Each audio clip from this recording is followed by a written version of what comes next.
aujourd'hui parler de l'Égypte. L'Égypte, un don du Nil. C'est-à-dire que dans cet Orient ancien, souvenez-vous, où on voit en Mésopotamie apparaître des cités-États, on va avoir le long d'un autre fleuve, le fleuve Nil, une civilisation très originale qui va se développer. Il s'agit de la civilisation égyptienne. Alors vous voyez, le Nil, c'est un fleuve qui fait plusieurs milliers de kilomètres et qui parcourt du nord au sud, enfin du sud au nord plutôt, une partie de l'Afrique et notamment le désert du Sahara. Ce qui signifie que l'Égypte est une bande de terre cultivable au milieu d'un désert, ce qui va la protéger d'ailleurs des invasions venues de l'Est ou de l'Ouest, il faut le savoir, ainsi que du Sud. L'Égypte, c'est un royaume, c'est-à-dire qu'à sa tête, vous avez un roi. Ce roi, vous connaissez son nom, son titre, c'est celui qu'on appelle le pharaon. Alors pourquoi est-ce que l'Égypte vit au rythme du Nil et pourquoi est-ce que l'Égypte est vraiment un don du Nil? Et bien c'est parce que tout est organisé autour de ce fleuve. D'accord? Une autre civilisation n'aurait pas été possible autrement. La civilisation égyptienne dépend du Nil. Tout d'abord, des crues du Nil. Alors qu'est-ce que c'est que les crues? Les crues, c'est lorsqu'un fleuve, un cours d'eau déborde.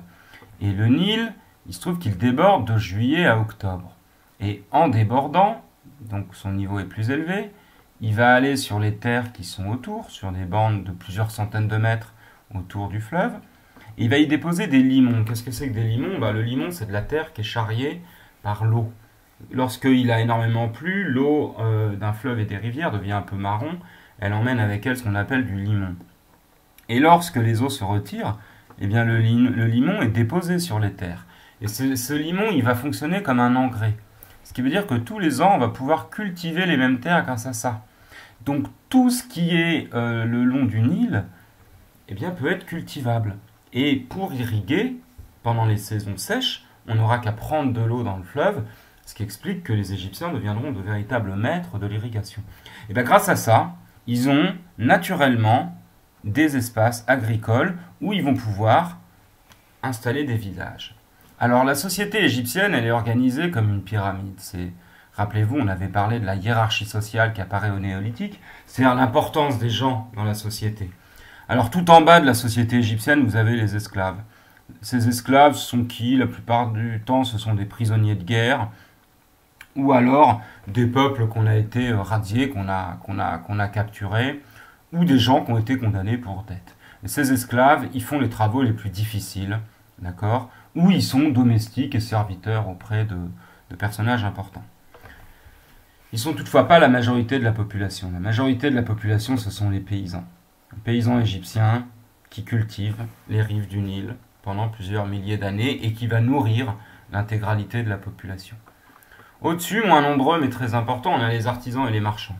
Les marchands, pourquoi ils sont importants? Parce qu'ils font circuler tout ce qui est produit le long du Nil. Et le Nil, c'est un couloir, c'est un cours d'eau. Donc si vous mettez des bateaux dessus, ça vous fait une route naturelle. Et il y a une grande route à prendre pour aller en Égypte, et elle est située le long du Nil. Et le Nil permet de transporter des marchandises dans tout le royaume très facilement. Les artisans, eux, ils vont fabriquer tous les objets dont on a besoin, y compris les statues. N'oubliez jamais le rôle des tailleurs de pierre. Il n'y a pas que les potiers ou les forgerons. Alors les soldats, leur rôle, quand on dit soldats, il faut comprendre à la fois les militaires qui font la guerre, mais aussi c'est ceux qui sont chargés d'assurer la paix et la sécurité dans le royaume. Ce sont les policiers, les gendarmes de l'époque aussi. Donc ces soldats, ils sont très importants parce qu'ils sont là pour contrôler tout ce qui est en bas de la pyramide. Ils font régner l'ordre pour éviter les révoltes. Effectivement, en cas de mauvaise récolte, les impôts vont augmenter, les paysans peuvent se révolter, et on envoie les soldats pour les réprimer. Donc les soldats, ils sont à un point stratégique, c'est-à-dire qu'ils sont chargés de protéger le haut de la pyramide contre les révoltes d'en bas. Et juste au-dessus des soldats, on trouve qui? Les scribes. Alors ces scribes, qui sont les scribes? C'est ceux qui savent lire et écrire. Et oui, les Égyptiens ont une forme d'écriture incroyablement complexe que vous connaissez, il s'agit du hiéroglyphe. Et les hiéroglyphes, c'est très difficile à maîtriser, il faut des années. Et c'est un savoir très important. Celui qui sait écrire et qui sait lire, il a un pouvoir par rapport aux autres, parce qu'il peut déchiffrer ces signes mystérieux pour l'immense majorité de la population égyptienne. Au-dessus des scribes, qui sont indispensables pour faire tourner le royaume, c'est-à-dire que c'est eux qui font la comptabilité, ils permettent de payer, de récolter les impôts, ils ont vraiment un rôle fondamental. Juste au-dessus d'eux, on a les prêtres et les hauts fonctionnaires. Alors les hauts fonctionnaires, ce sont les ministres, ce sont ceux qui organisent le fonctionnement de l'État. Et les prêtres, ce sont eux qui organisent le culte, c'est-à-dire la religion. La religion égyptienne est très compliquée, on ne rentrera pas dans les détails. Je vous mettrai des liens vers des reportages sur le Nil dans la vidéo, pour que vous puissiez aller creuser, mais le rôle des prêtres est fondamental dans l'ancienne Égypte. C'est-à-dire que c'est eux qui sont chargés de rendre un culte, non pas à un dieu, mais à tous les dieux que compte le Panthéon, c'est-à-dire l'ensemble des dieux égyptiens. Et donc, ils ont un rôle très très important. Et tout au-dessus, on a le pharaon. Alors le pharaon, c'est un titre héréditaire, hein, les pharaons de père en fils.